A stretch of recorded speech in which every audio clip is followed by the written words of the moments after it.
What's going on, everybody? It's Charles. In this video, we are going to be upgrading the radio in the R32 from a CD and tape player to something a little more modern with some really awesome features. So in this video, I'm going to walk you through step by step on how to install an aftermarket radio in your car, some tips and tricks to make the job look awesome and go easier, and a handful of things to look out for. So go ahead and grab some snacks and let's get going. Let's look at everything we're going to need for our radio installation. Of course, we're going to need the radio. We are also going to need a wiring harness kit so that we can plug in directly to the factory connection. One of my biggest pet peeves about car audio installation is when people cut the factory side of the harness instead of using something like this. These are super cheap. They make it really easy to plug right into the factory harness. If you need to cut something, you can cut it on this side without ruining the factory vehicle harness. These are usually under 10 bucks. Please use these. If they don't make one for your car, well, that's okay. Otherwise, you're doing it wrong if you're not using something like that.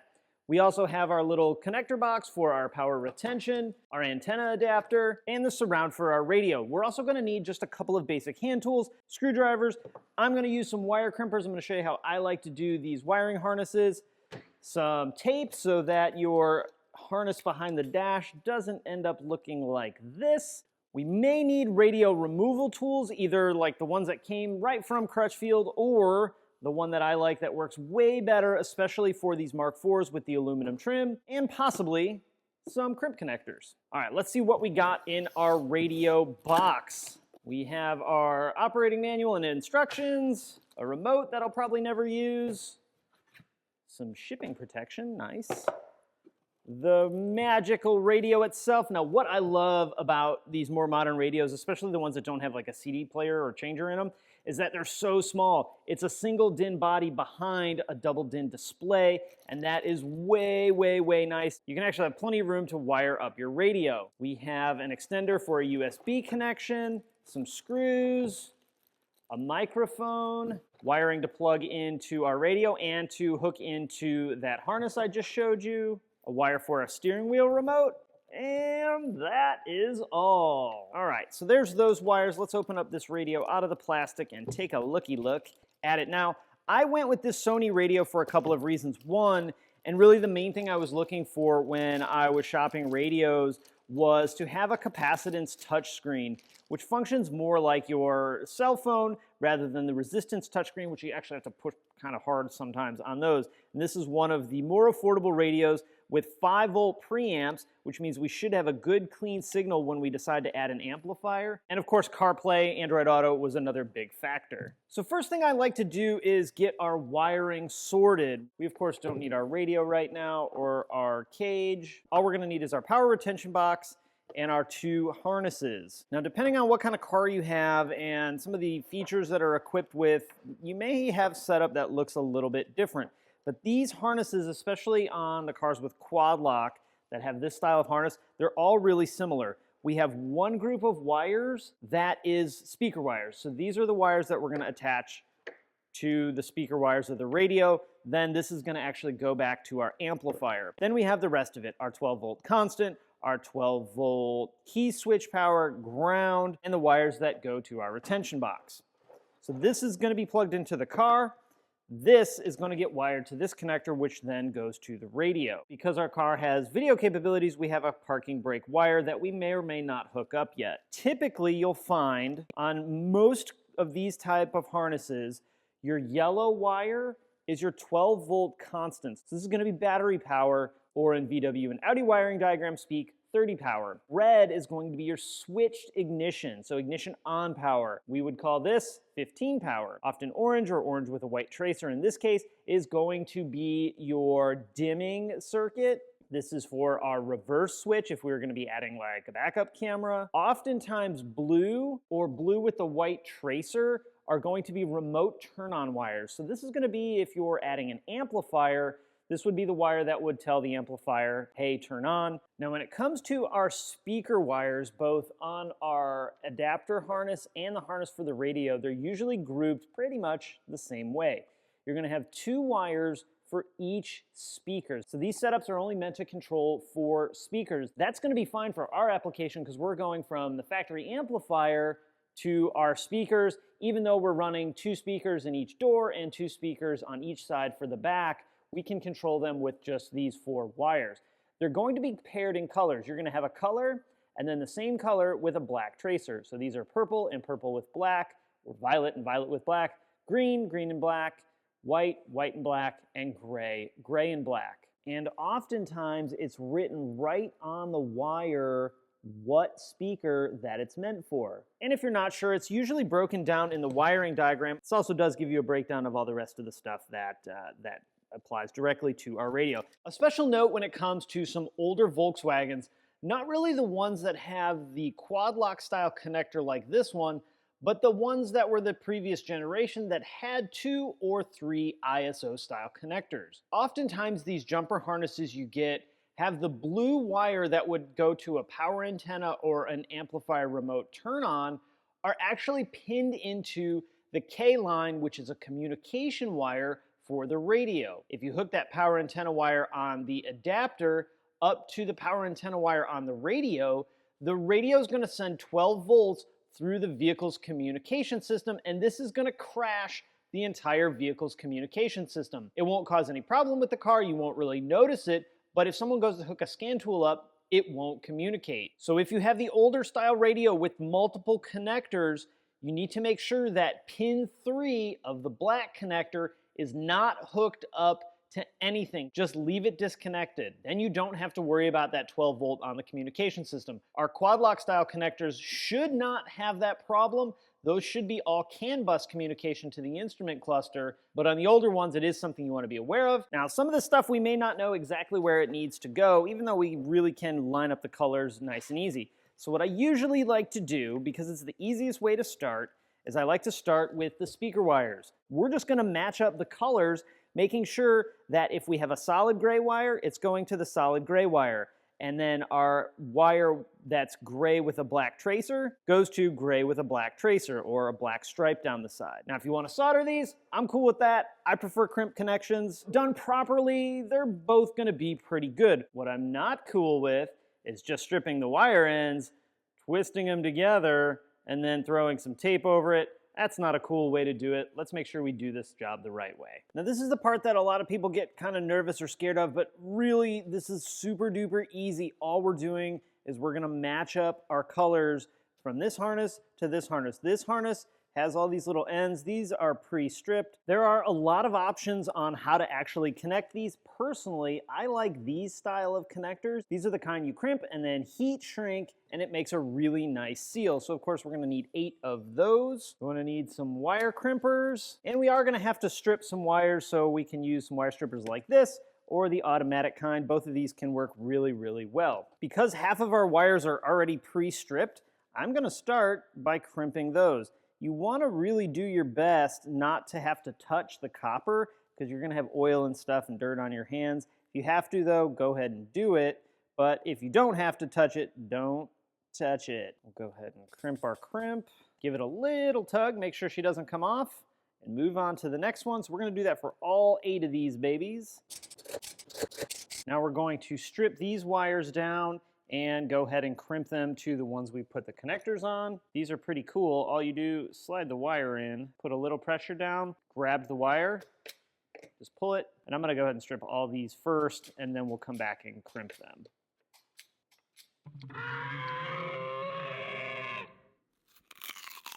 Also noticing that I missed one of these. All right, now we have all 8 of these done. Now we just need to match up our colors. And you can do whatever order makes you feel happy. Give it a little pull, make sure she doesn't come off.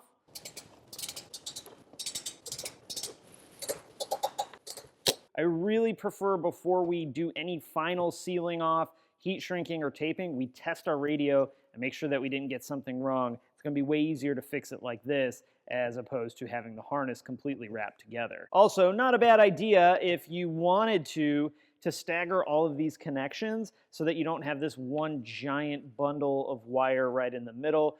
Usually for car stereos, I'm not as picky about it as if this were, say, an engine harness, but if you did want to stagger them, I am all for that. The next couple of wires that we are going to connect are a little bit trickier, but still really not all that big of a deal. And we do have these 2 small connectors on our pigtail connector that's going to plug into the car. One of them we're not going to use. This is for steering wheel controls. It's labeled with an SWC sticker, so we're just going to set that to the side right now.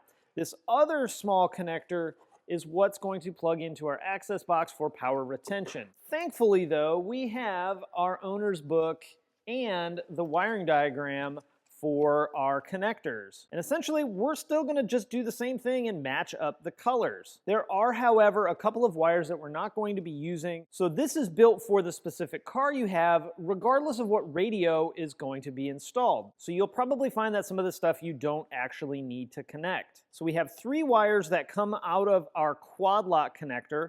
We're gonna do those first, then we're gonna do the ones that come out of the little connector for our power retention module. And if you're not sure, the instructions give you exactly what wires go where. And it says in this application this blue wire is not used, so just like we did for the speakers, we'll connect our black wire to our black wire, yellow to yellow, orange to orange, even though one has a tracer and one doesn't, that's gonna be okay. Our red wire is gonna go to our red wire, and then these we're actually not going to use. There's also the signal for the reverse wire. We're not going to use that one either. And then this one that says REM out is actually going to be power antenna and a remote turn on for when we do our amplifier. Now, our antenna connection does require a remote on for the powered antenna, so we will be hooking this wire up. So just like before, we'll start off by putting connectors on the pre-stripped wires. You really want to check your application for the radio and for the vehicle because sometimes you don't actually use all of these wires. You want to make sure you don't overconnect or underconnect anything. Now you'll notice this black wire is considerably longer than everybody else, so I'm probably going to cut this down because I don't really want to have this giant extra length of cable. So there we go. We actually have our whole harness all wired up. I really want to make sure that everything works properly. Once we've confirmed everything works right and everything fits properly, then we'll come back and we'll heat shrink all these, we'll wrap this harness up and make it look nice and make sure that everything tucks and fits inside the car super good. Before you take your old radio out, make sure that you eject any compact discs, this one came with my black car, or if it's way old, any tape. So you may need to eject a tape or CD. Then what you want to probably do is go ahead and disconnect the battery. It isn't always a mandatory step, but it never hurts to do it. Now, depending on what kind of radio setup you have, sometimes you need to remove the surrounding trim in order to access the screws that hold the radio in. For this car, there are slots in each one of the 4 corners, and that's where we're going to use our radio removal tool in order to release the tabs and unlock the radio. If you're just doing this once, use the cheap ones that you get either from Crutchfield or wherever. But if you're doing them at scale, this tool is the best one that I've found, even way better than the factory Volkswagen tool. The way this works, we slide it apart. We have all the different type radio keys in our kit. We're going to be using the long, thin, flat ones like this. The curved edge points towards the inside of the radio. And we're just going to take this in each of the 2 slots on this side. We'll take our other side, unfolded the same way, and insert into the radio. You'll feel and hear a distinct click when it's locked into place properly. Once it is locked in, we can just take our tools and pull our radio right out. I also like to throw something over the shifter so you don't scratch up the shifter. Once you have the radio about this far out, I like to get the tools out of the way. The way we do that is we go kind of behind the radio. You can follow where the tool goes into the radio. Press down on the metal tab and then pull the tool out. Do the same thing at the top and do the same thing for the other side. Now we can pull our radio out as far as we need to access the connectors at the back.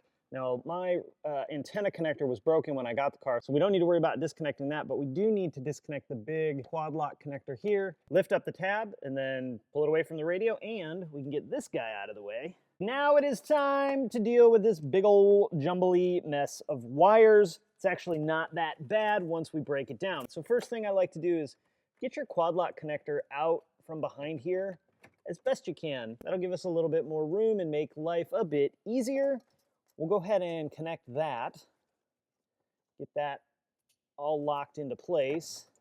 And we're pretty much done with that one for right now anyway. Next, what we're gonna do is we're gonna take our little power retention box We're gonna plug that in to this connector here, the one that's not labeled SWC for steering wheel controls.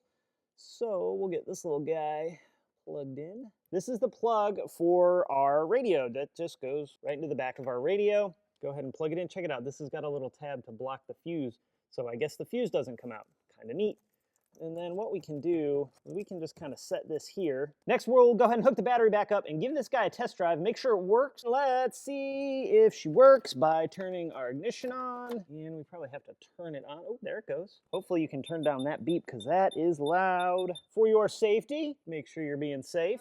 I can't have the radio too loud because I don't want to get dinged from YouTube, but we do have volume. All right, so we know it works. Let's go ahead and pull the radio back out and get our wiring harness right so we don't have this nonsensical mess hanging out. We'll also need to wire up our power antenna adapter, which will follow the same process that we did for this. Before we heat shrink all this other stuff, let's go through and make sure that we have everything connected. You can give your wires a nice little tug and make sure that they will not come loose. When it comes to wires like this, that the end is just cut, no big deal. For these that have this little bit stripped, you have a couple of options. You can just cut this off so that there's no bare wire exposed. Or if you have a little bit of tiny heat shrink, you can slide that over and heat shrink them down, which is what I'm going to do. Either way really is just fine though. For heat shrinking, you can use whatever method you like, a heat gun, some people use a lighter. I don't love that method. Despite what Hank Hill would say about butane, we're just gonna use this little torch and heat shrink these guys down. We got some flameage, and we'll just go one wire at a time. I like to start in the middle, work my way out.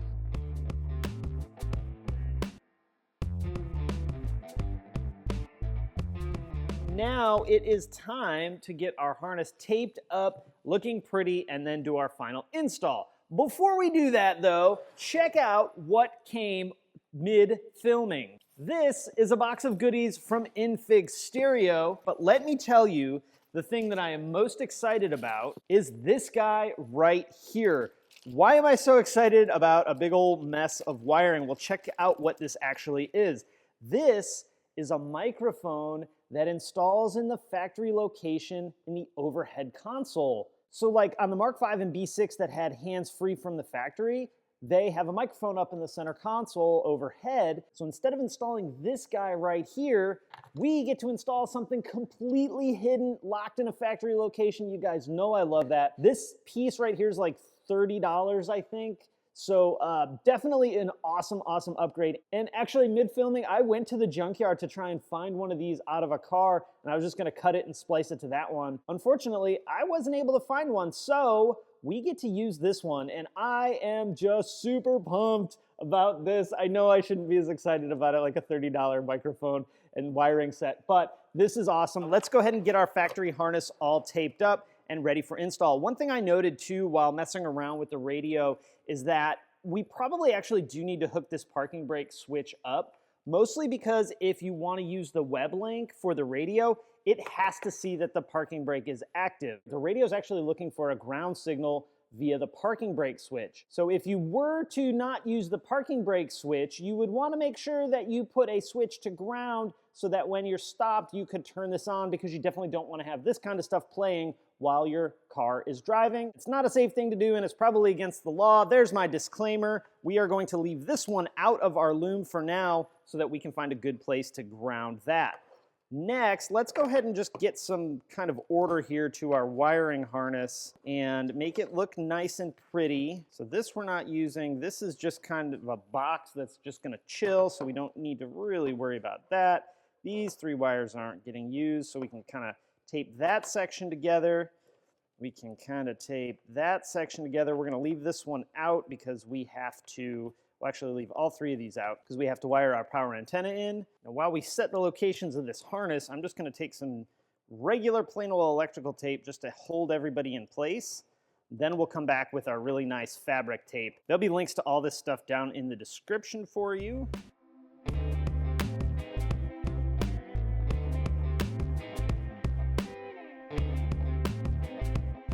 All right, there we go. This looks way better. We still got plenty of flexibility to move and route our harness. One other thing I'm going to do is I'm gonna put a little bit of tape around this box right here.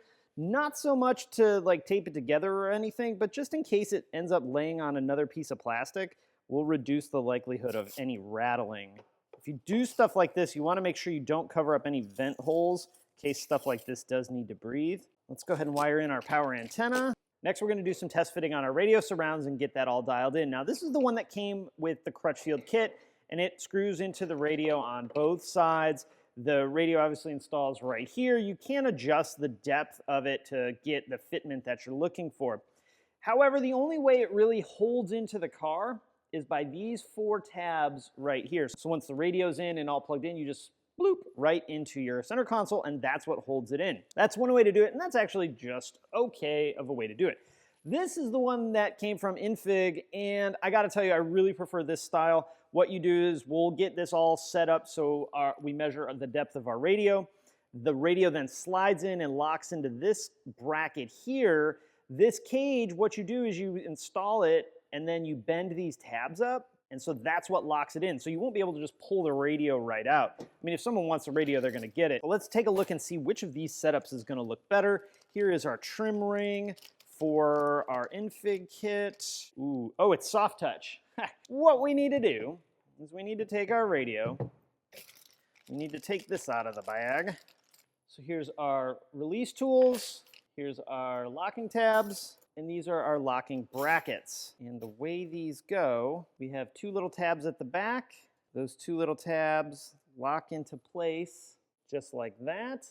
We install this onto our radio, and then we install this whole assembly into our bracket. This is gonna take a little bit of playing around to make sure you get the depth exactly where you want it, depending on how you want the radio to sit. For me, I like the radio to be really, really flush. Now, this radio has a little part that sticks out at the bottom here, the volume and stuff, so that one's gonna stick out no matter what. But otherwise, I want the screen part basically flush with the bezel or the surround for the radio. Let's see what this one looks like too. See, if you just slide that all the way in, the radio sticks out really, really far, and I don't like that. I want it flush, even with the Crutchfield kit. So no matter which one you do, probably gonna take a little bit of playing around to get it exactly where you want it, and that really depends on exactly where you want it. All right, after a ton of playing around with this cage and with the surround, I actually decided, kind of unfortunately, to go with the one that I got from Crutchfield. The main reason is I could get the radio sitting exactly flush just how I like it. Now that said, I'm going with this one. I think this is a way better setup than the one that I'm using, not only from an installation and removal standpoint, because this one is a pain in the butt to get out of the car from a security standpoint, but an overall look, like that's a much nicer trim bezel than that radio. A couple of problems that I had. One is I didn't want the radio sticking out. So this is just another double DIN radio that I had before. I didn't want the radio sticking out past the trim ring. That made this one fit a little weird. The other main reason is that this is a true body double DIN. So like single DIN, double DIN, right? This one here is a double DIN face with a single DIN body. That means there's nothing to bolt the radio bracket up to down on the bottom.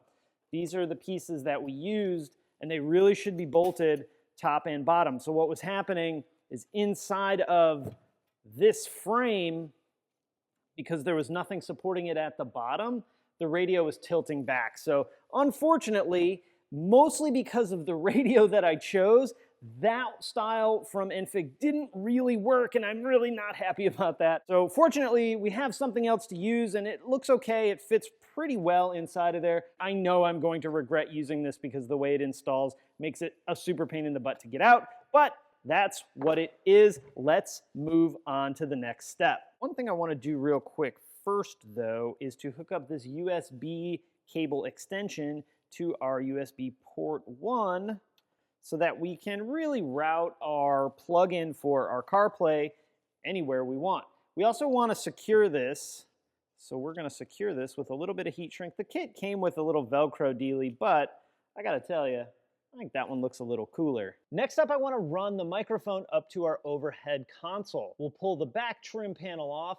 I'll go ahead and drop the whole overhead console down just to have a little bit easier time to plug in our microphone. Typically, you'll find that there's this little piece of foam block in the slot where the microphone goes. Take that out and get rid of it. Clip your microphone into place, and then route the microphone wire over the headliner, down the A-pillar, I like the passenger side A-pillar for this, up underneath the glove box, and then back through into our radio opening. Now what I want to do is hook this radio up and actually make sure that the firmware on the radio is up to date. It's still a little crazy to me that we are updating radios that we're installing in our car, but that's the way it is. Plug in everything in the radio. We're not going to install it yet. Then what we need to do is jump over to Sony's website, find the download for the radio that we're looking at, load that onto a USB drive, plug the USB drive into the radio, and perform the update. A couple of last things we gotta do before we get this old girl all finalized. It looks like we are going to have to hook up our parking brake wire so that our webcast can work, especially when we are parked